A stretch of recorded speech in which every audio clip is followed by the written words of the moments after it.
Hi, my name is Janice Nowak. I'm one of the dietitians with Erie County Senior Services, and I'm going to talk to you about inflammation, the silent perpetrator.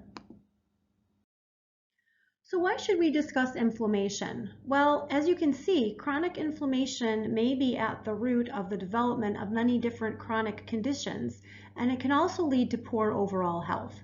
And we usually don't know that we have chronic or ongoing inflammation. So there are two types of inflammation. Acute, which is actually desirable. This is the body's way of healing itself, such as when you have an injury or an infection. It's when inflammation becomes chronic that it becomes problematic, and this is because a chronic persistent inflammatory state can result in tissue damage and repair with fibrous connective tissue. This is partially what happens with atherosclerosis. Inflammation accelerates plaque buildup in the arteries, and the area is repaired with less flexible connective tissue. This is known as hardening of the arteries. So this shows you a little bit of what the inflammatory process looks like, with various inflammatory and immune cells attacking an invader, or in some cases healing a wound. You can see that there is some cell death occurring, which is what we want if there is an invader, such as a virus. But if this were going on continually, it could lead to some collateral tissue damage occurring. So how can we detect inflammation? Well, there are several compounds or cells that can be measured using a blood test, including white blood cells, C-reactive protein, or CRP for short, interleukins, tumor necrosis factor, and cytokines. Your doctor may test to see if any of these are elevated. Elevated inflammatory markers are associated with atherosclerosis and insulin resistance, both of which are part of what is known as the metabolic syndrome. Metabolic syndrome is a group of undesirable health indicators, including elevated blood triglycerides, low HDL or the good kind of cholesterol, abdominal obesity, insulin resistance, and hypertension or high blood pressure.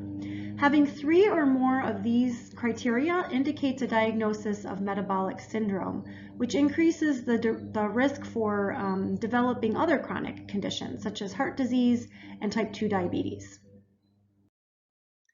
So here are various conditions that are actually inflammatory in nature. Many are very familiar, all types of arthritis, diverticulitis.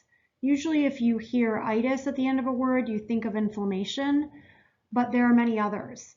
And chronic inflammation is also involved in developing many other chronic conditions as well. So we can see here again the many diseases that may stem from chronic inflammation, touching almost every body system, including cardiovascular, neurological, including Alzheimer's and dementia, metabolic disorders, including type 2 diabetes, even sleep apnea, various cancers, osteoporosis, diabetic complications such as neuropathy, and some of the inflammatory conditions that we have already mentioned, autoimmune diseases, and even obesity, which we will talk about in a minute. And even the aging process can be accelerated by chronic inflammation. So several factors contribute to chronic inflammation. Some we have no control over, including age and genetic predisposition, but some we can control to some extent, including stress, lack of exercise, environmental toxins, especially smoking and secondhand smoke, excess body fat, and our dietary choices, which we will discuss in a minute. So remember that I said that obesity may be caused by inflammation. Well, it's sort of a chicken and egg type situation. Excess body fat perpetuates inflammation, while inflammation may promote excess weight accumulation. And this occurs because the excess fat cells secrete inflammatory hormones. But the fat cells also secrete a hormone called leptin, which is an appetite controlling hormone.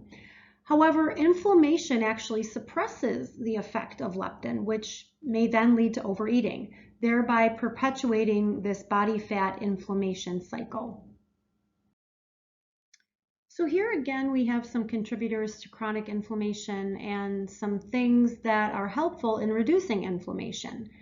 So things that increase are trans fatty acids and saturated fatty acids, which we will talk a little bit more about shortly. High glycemic index foods. And if you're not familiar with the glycemic index, it's a measure of how quickly a food causes your blood glucose or your blood sugar to increase. So high GI, which is short for glycemic index foods like sugar and refined grains, things made with white or refined flours, cause your blood glucose to go up very quickly instead of a more moderate glucose response. And this is important because if you have repeated sharp rises in blood glucose due to continued intake of these high GI foods, it actually causes repeated large amounts of insulin to be secreted from your pancreas, which over time can lead to insulin resistance, which is part of the metabolic syndrome. Metabolic syndrome increases the risk for developing type 2 diabetes. Excessive alcohol intake is the next one. Smoking and excessive exercise also increase inflammation. Some things that reduce inflammation: omega-3 fatty acids, which we will discuss, a low cholesterol diet, low GI foods, so foods that cause a more moderate rise in your blood glucose, such as whole grains and less processed foods and fruits and vegetables, most of which contain fiber, which is the next item on the list. Arginine-rich foods such as fish and nuts. And arginine also produces nitric oxide, which causes vasodilation or relaxation of your blood vessels, which helps to lower your blood pressure. And then moderate alcohol intake and physical activity also reduce inflammation. So a little bit more specific with some of the dietary components that contribute to an inflammatory state in the body. Saturated fats found in fatty meats, including the skin from poultry, full-fat dairy products, including cheese and ice cream and butter. And then trans fat found in processed and deep-fried foods and margarine. The good thing here is that food manufacturers are no longer allowed to use artificial trans fats in their products. So although trans fats are listed on the food label, it usually says 0. But trans fat may still be in foods that are deep fried, especially cooking oil that has not been changed. Refined and processed foods generally have a higher GI. Again, sugary foods and those made with white or refined flours. These increase the inflammatory marker CRP, or C-reactive protein. And then omega-6 versus omega-3 fatty acids. Both of these fatty acids are essential, meaning the body cannot make them and must obtain them from outside sources. So it's the imbalance of these two fatty acids that actually can increase inflammation. And the average American diet is quite high in omega-6 fatty acids and quite low in omega-3s. And you might be looking at the sources of omega-6s and think, well, I don't really use any of those oils, so I should be okay. But these oils are very prevalent in processed foods. So if you consume any processed foods, you're probably getting more omega-6s than you realize. So this is another reason to decrease the amount of processed foods that you eat. So again, some lifestyle contributors to chronic inflammation, and we have an opportunity to change these. You see the sad little potato sitting there with the TV remote. He needs to get up and do some squats or something. And again, being overweight with that self-perpetuating inflammatory cycle and stress. We certainly have enough of that going around. So do some stress relieving activities such as exercise, yoga, prayer, meditation, reading, listening to music or singing, or any activity that you enjoy. So you might be wondering, what can I do since I don't know that I have chronic inflammation? Well, it turns out that chronic inflammation may not be so silent after all. There are several symptoms that you might be experiencing if you have chronic inflammation, such as persistent pain, including joint or muscle pain, chronic headaches, chronic fatigue, or even insomnia, depression, anxiety, mood disorders, digestive issues such as diarrhea, constipation, acid reflux, weight gain or weight loss, frequent illness or infection. So if you have several of these, it could be due to chronic inflammation. So then what can we do to reduce this chronic inflammation? Well, we can eat in an anti-inflammatory way, which is very similar to a Mediterranean style of eating. This eating pattern, the Mediterranean style eating pattern, has been shown to have positive effects on blood lipids and blood pressure, joint pain and stiffness, as well as decreased risk for and treatment of multiple chronic diseases such as heart disease, cancer, diabetes, even Alzheimer's and arthritis. So this diet, as we will see, is high in fruits and vegetables. It utilizes lean or plant-based protein sources such as fish and beans. It contains very little red meat, incorporates a lot of whole grains versus refined grains, and healthy fats from nuts and olive oil, and very little, if any, processed, refined, or sugary foods. So what does this look like? Well, as I said, this eating pattern focuses on fruits and vegetables, which are loaded with plant compounds or phytonutrients that have antioxidant properties that decrease inflammation. And you can see how colorful this slide is. Color is important, not so much which color, just that you get a wide and plentiful variety of different colored fruits and vegetables into your meals. Each color, even white, indicates the presence of a phytonutrient. So it's not important which color it is, just that you get a lot of them. And eat the skin of the fruit or vegetable when possible to get even more benefit.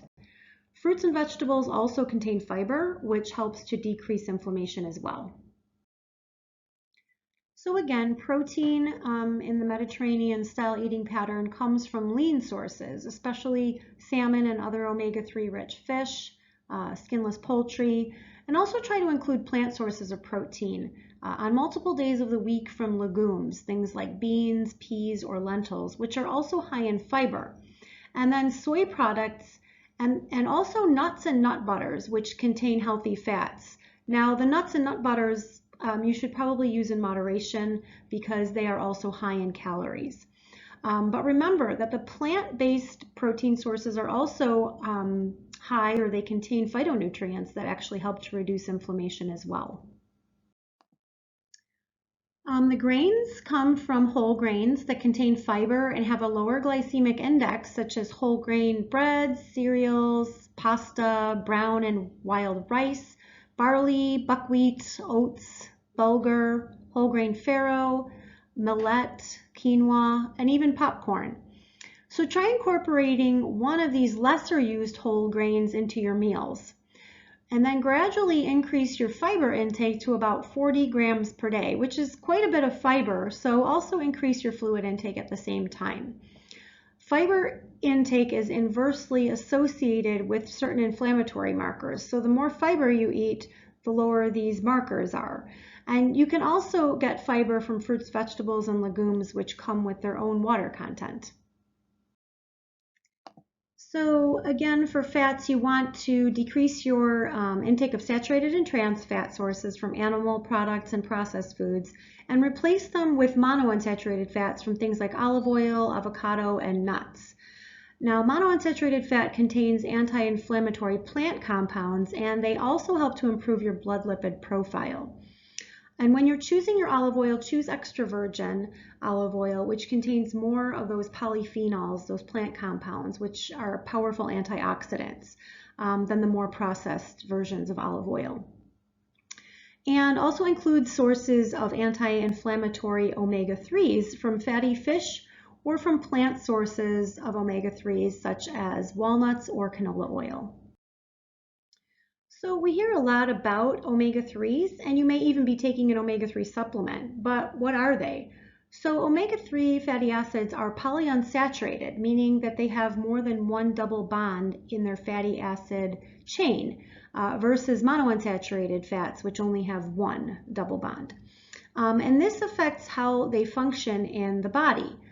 Omega-3 fatty acids are essential, meaning the body cannot make them from other food sources. So we do need to get them from our food. And they are part of each one of our cells' membranes, which you can see in the picture.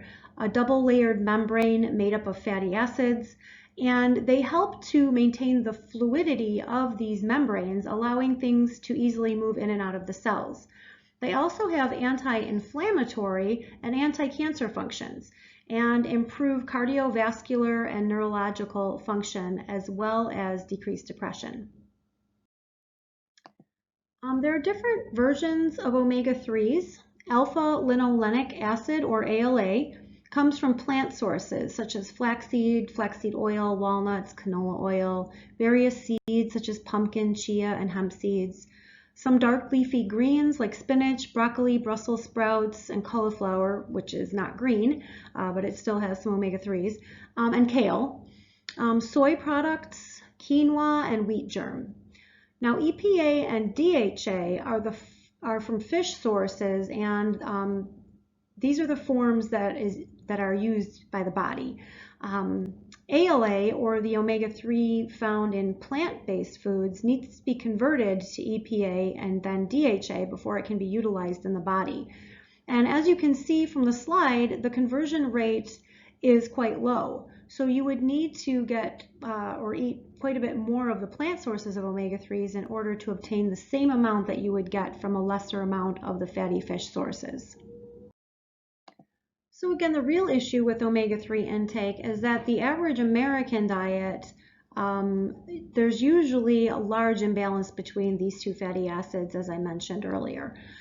Because in general we consume so much processed and fast food, we are getting a lot of omega-6s, but our intake of omega-3 food sources is generally low.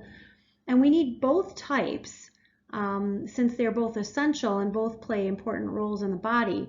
But the omega-6s can be pro-inflammatory when they're not balanced by the anti-inflammatory omega-3s. And then to further exacerbate the problem, omega-6s can inhibit the conversion pathway of omega-3s because they use the same enzyme pathway. So they're actually competing for the same enzymes. And because there's more omega-6s, they usually win. So again, decreasing our intake of processed foods and adding some omega-3 sources into our diet can help to even out this imbalance. So the recommended intake of omega-3 fatty acids is about 500 milligrams per day, which is about 2 servings of fatty fish per week, or higher amounts from plant sources. Higher intakes are recommended as therapeutic doses for those who have had previous cardiac events or to improve rheumatoid arthritis symptoms. So here are the omega-3 content of a 4-ounce serving of various fish sources. And you can see that salmon and sardines are great sources, and that if you ate 2 servings of these per week, it would come out to about 500 milligrams per day. And here are some plant sources of omega-3s, and you can see that some of them are actually quite high, but again, that conversion needs to take place. So you're actually getting less than this amount of the usable forms of omega-3s, the EPA and the DHA. But certainly don't discount these sources. They're varied, so you can get a combination of these each day, which additively can be significant. And remember that plant sources also contain other beneficial plant compounds that are anti-inflammatory. So certainly don't discount these plant sources of omega-3s. So here are some controversial foods that are often associated with inflammation. For the most part, you really only have to limit these if you have a condition that causes your body to launch an inflammatory response if you consume them. The 2 exceptions on this list would be sugar and alcohol. Everyone should use these with moderation, if at all, since excess amounts of these lead to inflammation. But for instance, gluten causes an inflammatory response in people with celiac disease, while others can eat it without a problem. If someone is getting most of their gluten from refined grains, though, this could lead to inflammation because of the high glycemic index of these foods. And others may have a sensitivity or intolerance to gluten, especially those with autoimmune diseases, which can cause an inflammatory response. MSG is a flavor enhancer used in some processed food products such as snacks, soups, and instant noodles. And certain people are sensitive to MSG and may experience things like headaches or respiratory symptoms that may be associated with an inflammatory response. People with a dairy allergy or intolerance can experience symptoms, some of which may be inflammatory in nature, but some people don't have a problem with dairy products at all. Now, if you have arthritis, inflammatory bowel disease, or other autoimmune conditions, you may have heard of nightshade vegetables.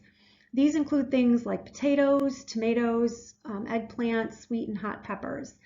And these foods contain a compound called solanine that may cause increased symptoms of inflammation in people who are sensitive to solanine. So you may have seen solanine. It's that green color under the skin of a potato, and it's easily removed by peeling it. And cooking can also decrease the amount of this compound by about 40 to 50%.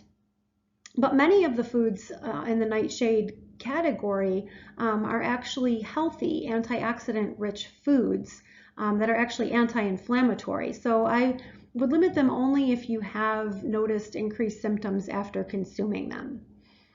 Now, acid-producing foods, by these I am referring to those foods which have acidic byproducts when they are metabolized, which by one theory causes the pH of your blood to become acidic, which would increase inflammation, versus foods that create a more alkaline environment in your blood. However, in a healthy person with healthy lungs and kidneys, the body really tightly regulates the acid-base balance of the blood, and the food we eat really does not affect that balance. However, the foods that tend to produce those acidic metabolic byproducts are many of those which we should be limiting our consumption of anyway due to their potential pro-inflammatory nature, such as meat, processed foods, soda, sugar, and alcohol. Now, acidic foods, those that cause increased acid production in the stomach and cause symptoms for those with acid reflux and heartburn. These include high-fat foods, tomato and citrus products, pepper, spicy foods, garlic, onions, chocolate, mint, caffeine, and carbonated beverages. So these really only need to be limited by people who have reflux symptoms when they consume them, as this does create an inflammatory environment for them. But many of those foods that I mentioned are healthy, phytonutrient-rich foods, so you don't want to cut them out if you don't have to. Now, uric acid-producing foods. Uric acid is a compound that increases the symptoms of gout, and it is produced when certain foods such as red and processed meats, alcohol, refined grains, sugar and artificial sweeteners, gluten, dairy, MSG, and high-fat foods are consumed. So by listening to that list, many of these are things that we should all be limiting anyway to reduce inflammation, but particularly if you have gout. So what are some other foods you can include to decrease inflammation? Tea, both green and black, contain inflammation-fighting compounds. Tart cherry juice, and some people actually use this to decrease arthritis symptoms, also full of antioxidants that are anti-inflammatory. Fermented foods. So this includes fermented dairy products like yogurt and kefir, other fermented foods such as fresh, unheated sauerkraut, so not the kind that comes in a can, kimchi, which is a spicy Korean cabbage, kombucha tea, miso, and tempeh, which are fermented soy products, and even pickles are all considered probiotics, which are anti-inflammatory. And the reason for that is that these types of foods, these probiotic foods, can help to improve your gut bacteria profile and the diversity. So within your intestinal tract, you have bacteria that these probiotics can actually help to improve the diversity of them, as well as the different types that are present. And that's important because these gut bacteria digest Non-digestible carbohydrates, things like fiber and resistant starches that we consume but we can't digest ourselves. So then when they digest those, they produce something called short-chain fatty acids, which are anti-inflammatory. So eating a high fiber diet then gives these bacteria something to munch on, which then in turn they can produce these anti-inflammatory compounds. You may have noticed that a lot of the foods that were listed in those fermented foods are also high in sodium though, so you do need to be careful and kind of use those that are high in sodium in moderation. Now the next three, so by that I mean the red wine, the dark chocolate, and the unrefined coconut oil, should be used in moderation as they are calorically dense. And they can be detrimental to weight loss if you're trying to lose weight or to healthy weight maintenance. And when you use these in excess, they're also inflammatory. So you definitely want to use these in moderation. And if you're going to use dark chocolate, make sure that you're using 70% cocoa or higher just to get those antioxidant benefits from it. And the unrefined coconut oil is a saturated fat, which can be pro-inflammatory. Remember, we talked about how we should limit saturated fats. But since coconut oil comes from a plant source, the composition is slightly different, and it contains a compound with anti-inflammatory properties. But it really should only be used in place of other saturated fats like butter or margarine, and not therapeutically.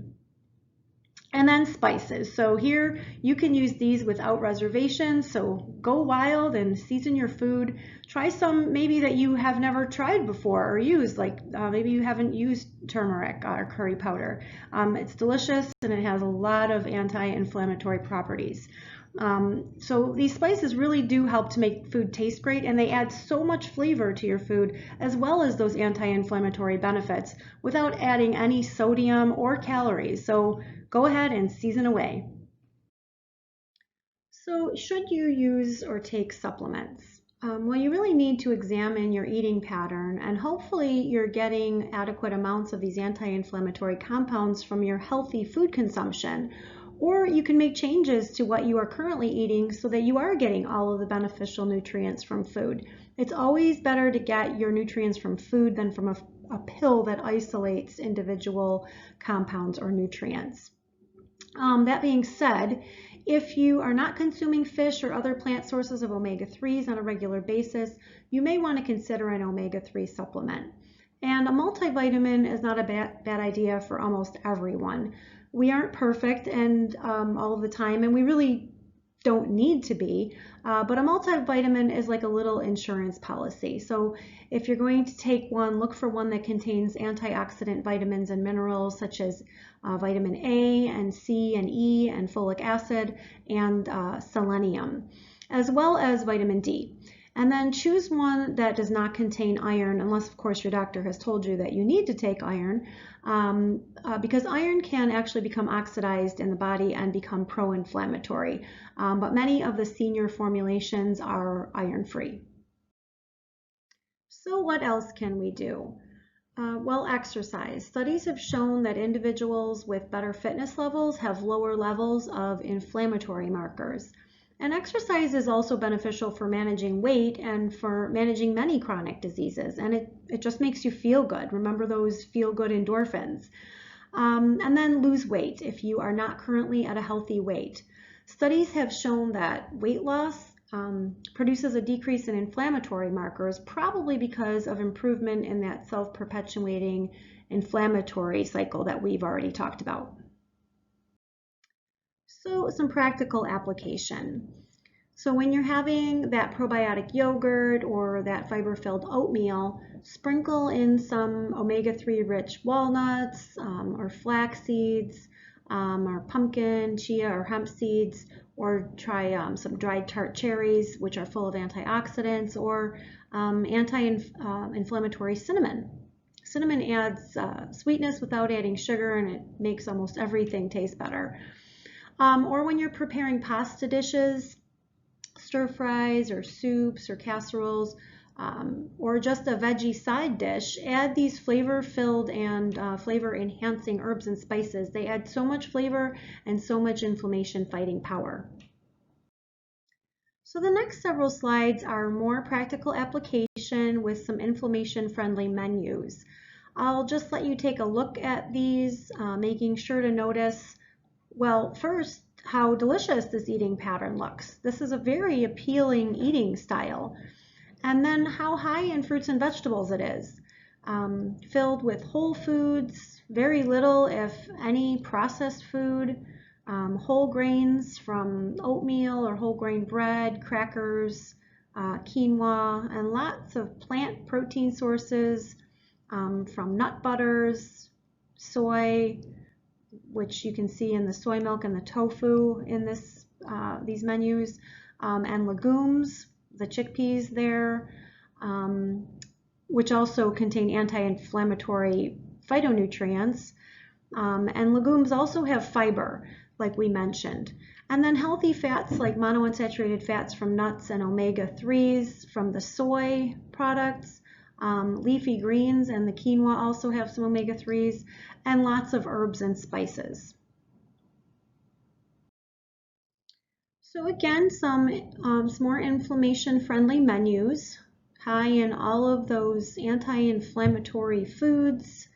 You can see the smoothie with antioxidant-rich blueberries and probiotic yogurt with the chia seeds that contain omega-3s.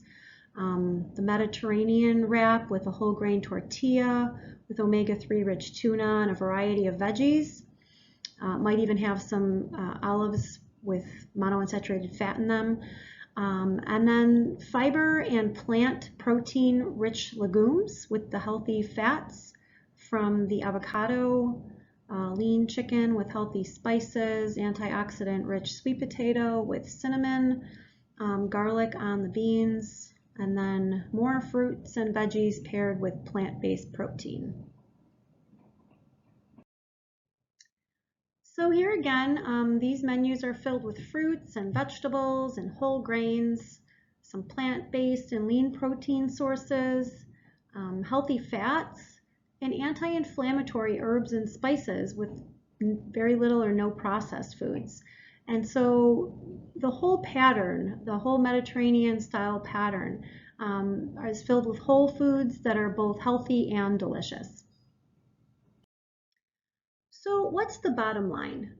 Well, whole food plant-based eating reduces inflammation, which in turn can reduce risk and symptoms of many chronic conditions.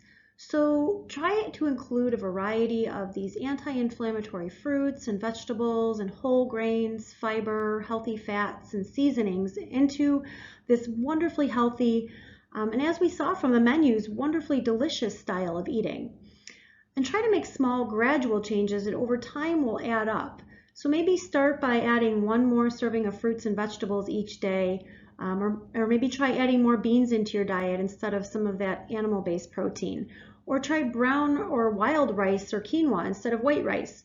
Or maybe try something new like a whole grain farro that has a chewy and nutty taste to it instead of white pasta. And then leave those highly processed, refined, sugary, fatty foods on the shelf at the grocery store. And over time, these small, gradual changes will add up to a healthier eating pattern. And then remember that excess body fat increases inflammation. So getting your weight into a healthy range is very important for reducing inflammation. And one way to do this is to eat in the healthy way that we've just discussed. And another way is to move your body. So remember that exercise decreases inflammation, so any movement is good.